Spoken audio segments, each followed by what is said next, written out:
go to the second talk of today's UX Research Meeting Point. So with our dear colleague Couvinhas from our UX Research team and Continuous Discovery team as well, and is going to share her / OutSystems UX research experience and sort of journey, right? In terms of how we track the impact of the user experience research we did and do here at OutSystems. So Anna, the stage is yours.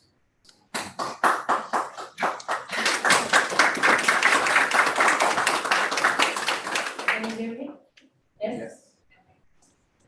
So, as Andrea said, we are going to talk about tracking UX research to prove its value. So, I started at OutSystems 4 years ago, and I was the first researcher in the product development. So, our UX group had only 22 people at that time, and operational research was done by UX designers. We had this North Star: empower teams to make quick decisions based on trustable user information. So, to reach that North Star, we had some goals, and some of them were scale the research practice among product teams, and get internal buy-in to hire more researchers and officialize the team, because we didn't have a researcher, right? So, to reach these goals, we needed to prove the value of UX research to internal stakeholders and decision makers.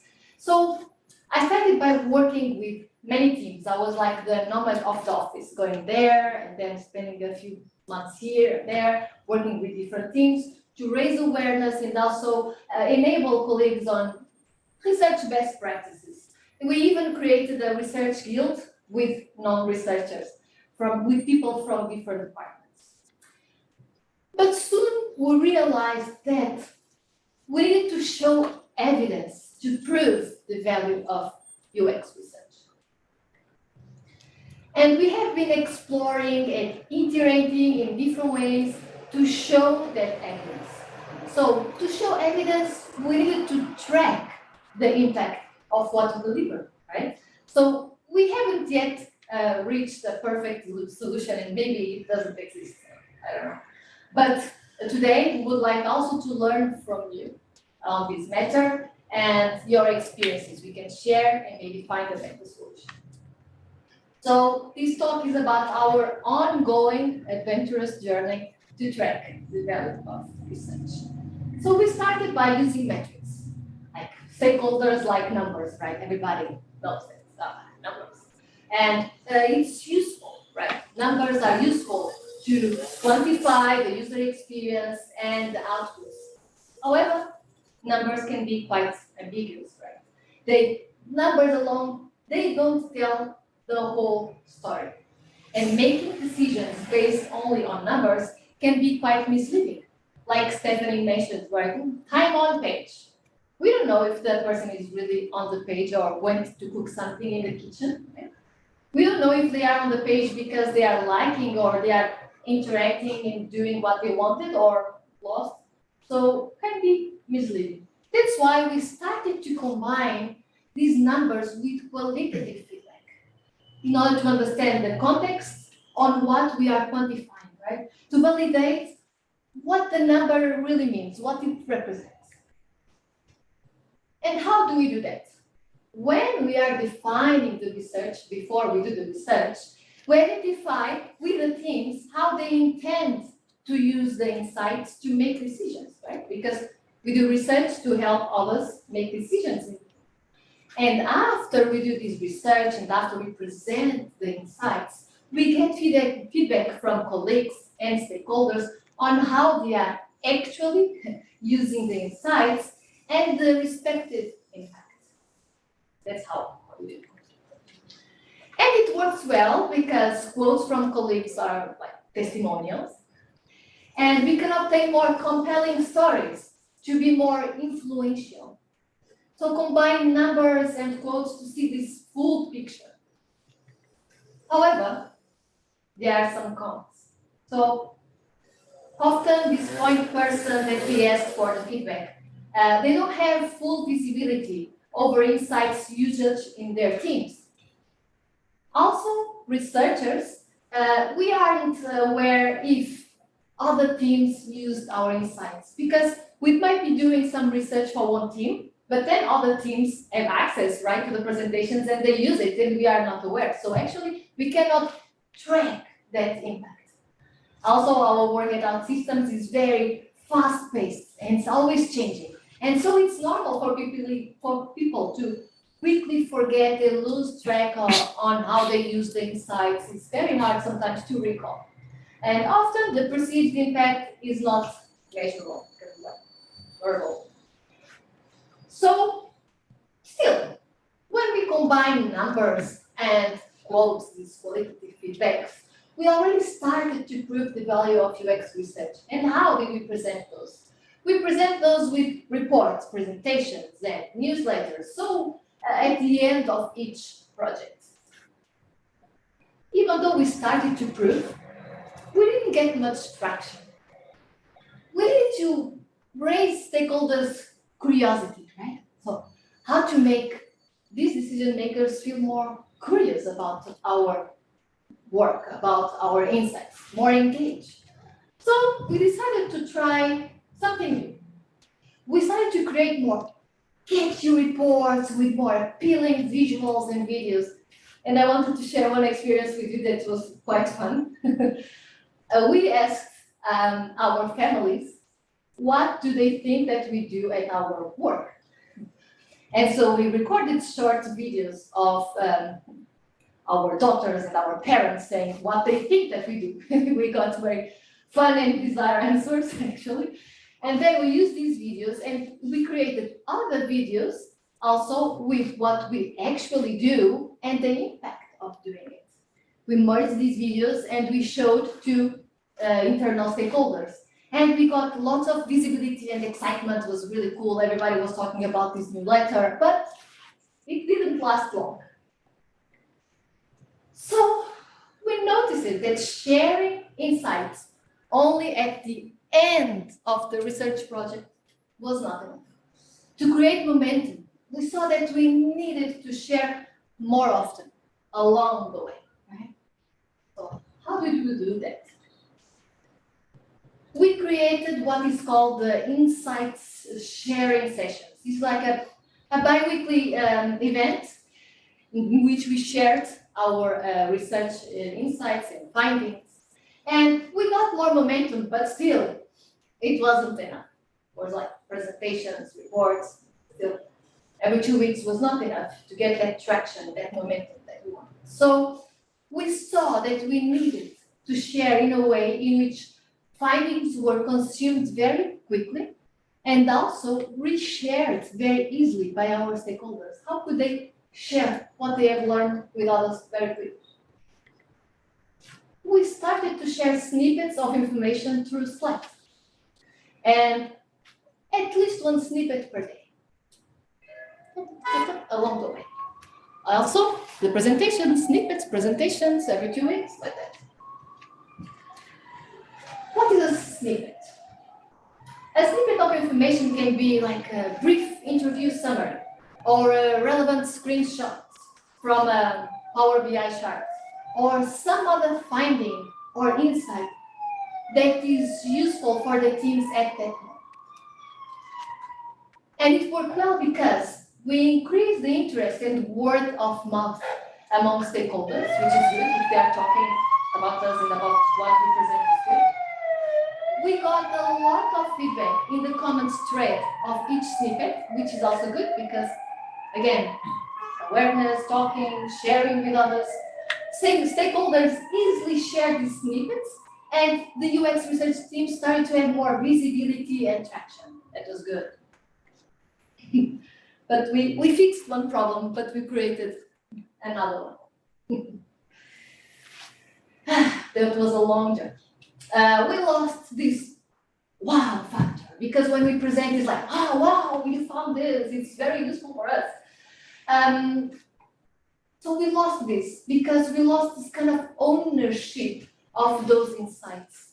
Stakeholders no longer associated a decision that they had made based on facts from research to a specific presentation, to that specific moment of the report, right? There was not this linkage in their minds. And stakeholders absorbed the snippets very quickly, and that is awesome. That's good. If they're absorbing our snippets and the information, the insights is awesome. But after a while, what happened is that these research insights, they were considered like common knowledge, right? Everybody knows that already. When we were presented the reports at the end of the research project, they were like, yeah, there are no surprises. We already knew that. Of course, we have been sharing the snippets. So we gained more momentum, but less recognition, which was not good for what we wanted to prove the value. Right? So how could we prove the value of UX research if the evidence is spread out in Slack? And Slack is used for what? Informal communication, day-to-day communication. But that was not the only problem with the snippets. There was another one, and worse, which is stakeholders started to use these single snippets to make important decisions. But these are just snippets. What happens is that it's just a data point. It's not necessarily the truth for all users, right? So snippets were extracted from the whole broader context and were used as the whole truth. And that's tricky, right? They might be doing wrong decisions based on just one data point, not the full picture. It was very concerning. So how could we make sure that stakeholders have visibility of all research data points to make well-informed decisions? What did we do? The problems were evidence was spread out and no visibility of all data points. So first we started by highlighting a disclaimer at the top of each snippet. Before we had it at the bottom, but because stakeholders read only what is perceived as the most important thing for them, we started like, okay, let's start with the disclaimer. This is just a data point. Okay, please go and see all the rest to have the full picture. And then each snippet was linked to a spreadsheet with all data points. So why a spreadsheet? Right? We have so many tools, even for researchers. Why did we choose a spreadsheet to link to the snippets? So we started by thinking, like, what already exists in-house? What already works well for our stakeholders? And we saw that what already worked very well in-house was what was called an opportunity tracker.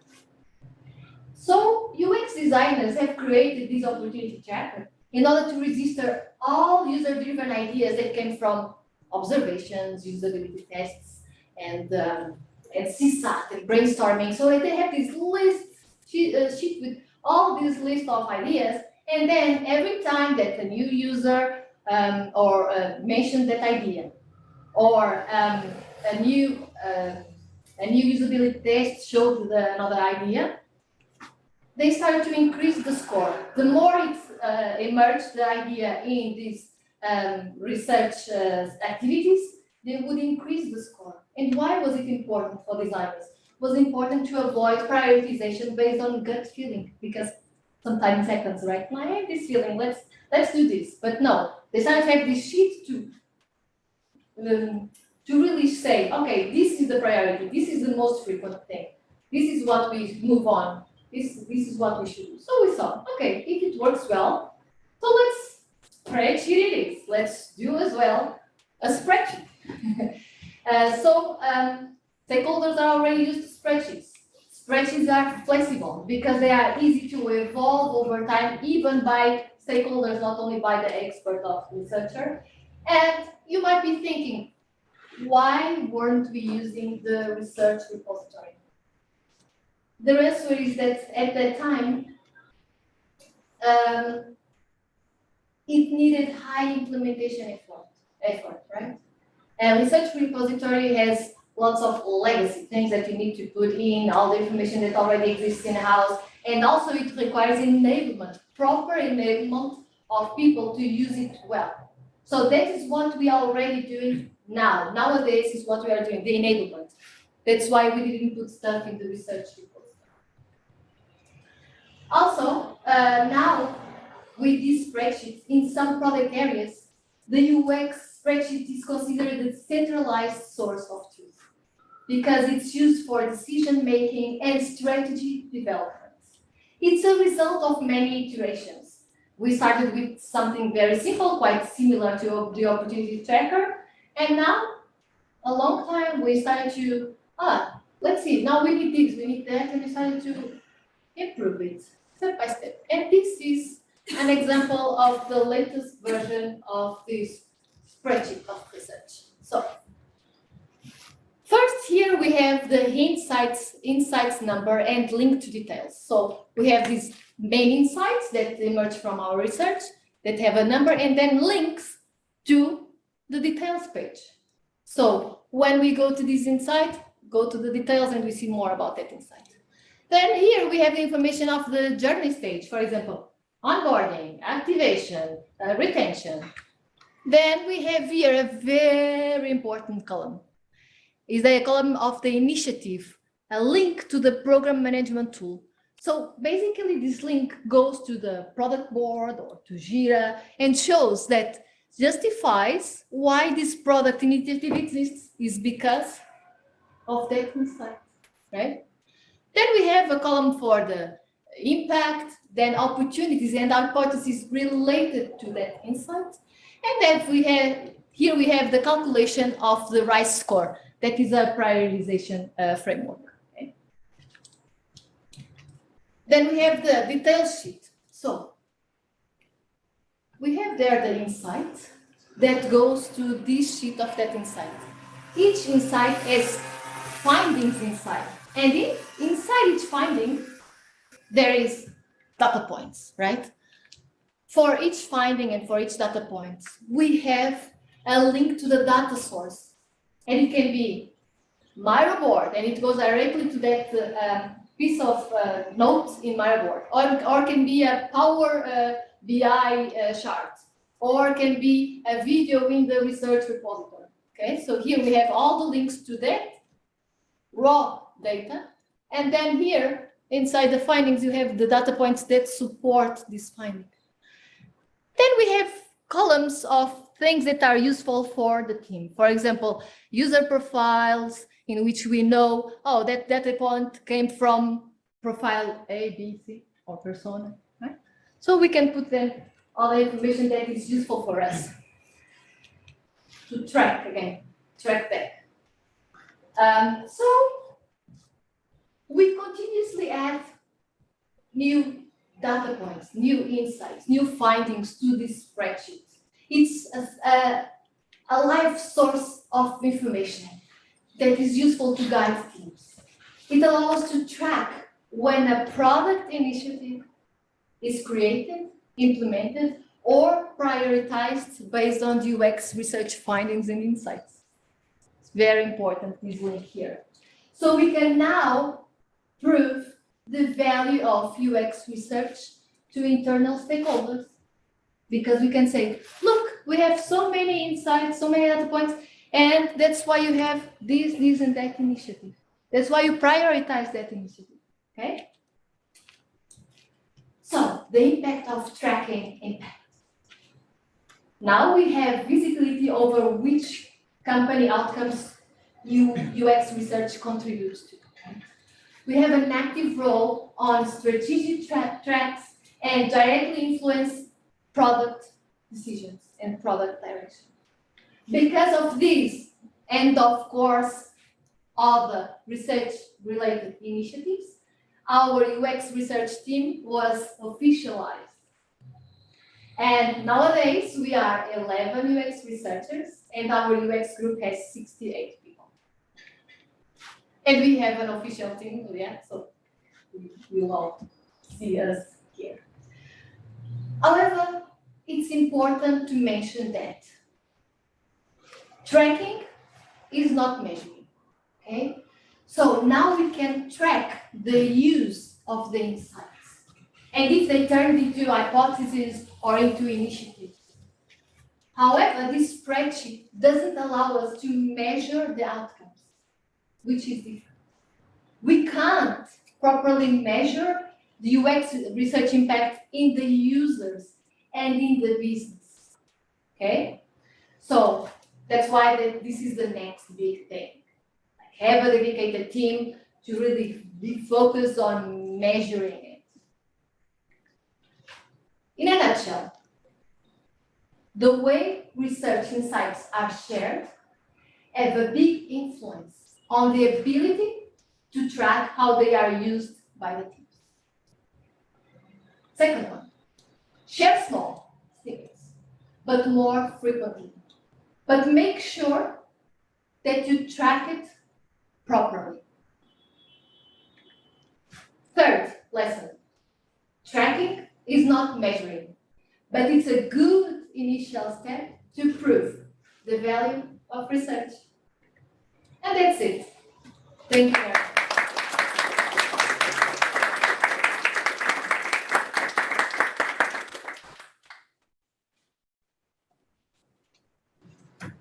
Thank you, Anna, for the awesome presentation, for sharing our journey, and your journey as well. So we have a few minutes for 1-2 questions max. Okay. Okay, so referring to what you mentioned when you guys started sharing the snippets, after you explained, but exactly the question that came to my mind is how dangerous it can be sometimes to share little things in a fast-paced environment, because people, they jump into it and they take actions. And I think this relates to the environment where I work. So I get really anxious about sharing little things. And sometimes people are like, what did you find out? And I'm like, wait, I'll get there. Let me craft the insight. So I get the solution of going into sharing snippets, but linking them to a bigger context. But what would be your suggestion if the majority or the UX, especially research maturity in the company, they are not so mature to even be able to read and understand the context, even if you provide it? Make it simple, right? First, this is my opinion, then we have here the rest of it. First, raise awareness on that problem, right? Raise awareness that is really, really important for you to know the context, to get the full picture, the full context. Then make it really simple for them to understand at least the basics.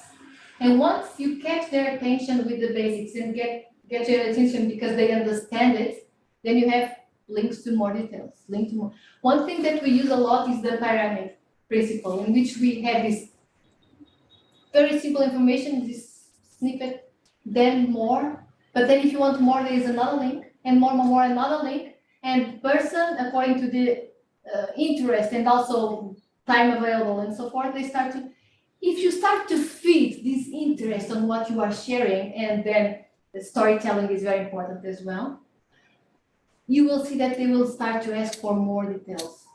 And you, in advance, instead of asking for them to ask, you put the link. This is at least how we do at OutSystems. Thank you. Anyone else?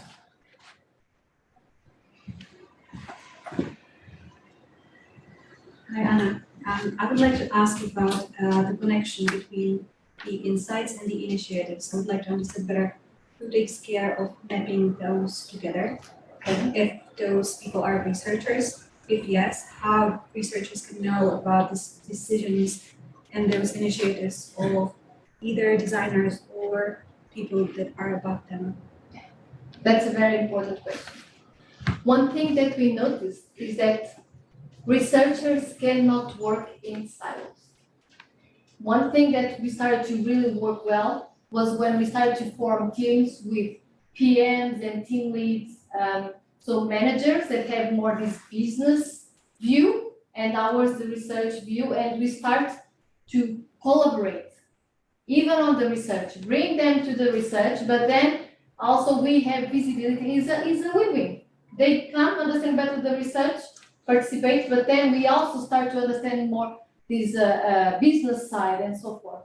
Once we have this visibility, usually is the team lead that do this bridge, okay? But we must be aware of the business strategy and what happens in business, so we can first speak their language and then be aware, okay, if things are like that, this is how we can help. Oh, actually, if you are trying to do this, we have insights here in which we can actually help you on prioritizing and so forth. That's why it's very important. I think that the answer here is not working in silos, collaborate with business people, always having this shared communication very often, so they can both have your visibility as theirs, and then create the spreadsheet together. Because we are not the only ones consuming the information, of course, because they consume it, and we are not the only ones adding stuff. One of the things that we are now incentivizing more and more our stakeholders is also for them to start to put more and more things in a spreadsheet as well. Now we are not adding only insights from the research team, but also data from other sources, even from business conversations that they have with the clients and so forth. We are incentivizing more and more people to continuously feed this with lots of information from completely different sources, so we can end up and do this teamwork in which it's not just by the way, look, we can help you with something together. Thank you. Okay, just a great presentation, and I really enjoyed, as always. I have a question, which is sometimes the focus is really about communication, and more I think it's more about collaboration and trust with the teams, as you were saying. Yes. And one thing that I have found that works particularly well is that instead of kind of finishing our work when we present the final results or with the report, is doing follow-up sessions with the team where we kind of help them to identify opportunities and to really work with them to explore what kind of possibilities or things can actually be done, and write down these, features or anything that is output of this opportunity discussion. And what is your experience regarding that? Is something that you do? Because I find it really helpful, and it's related with the issue that I thought while we were presenting, that about asking at the start how you are going to use. What I find is sometimes people don't know exactly how they are going to use, because there are new opportunities that are only uncovered after the insights being discovered. So also, just related to this, it's not so accurate as we might think. That's true. Thank you. For the first part, when we started to share more often, we started to have those kinds of conversations, because people were seeing the presentations bi-weekly, they were seeing the snippets, and they started to talk with us about that, right? And sometimes we even paid more attention to something in the further research and so forth, and they were more aware of what we were presenting and starting already to do things differently. So by sharing more often, it gave us opportunities to have those kinds of conversations that you were mentioning. Then the other question was about the opportunity at the end, or after the final report, we do any kind of follow-up to help the teams identify. Yes.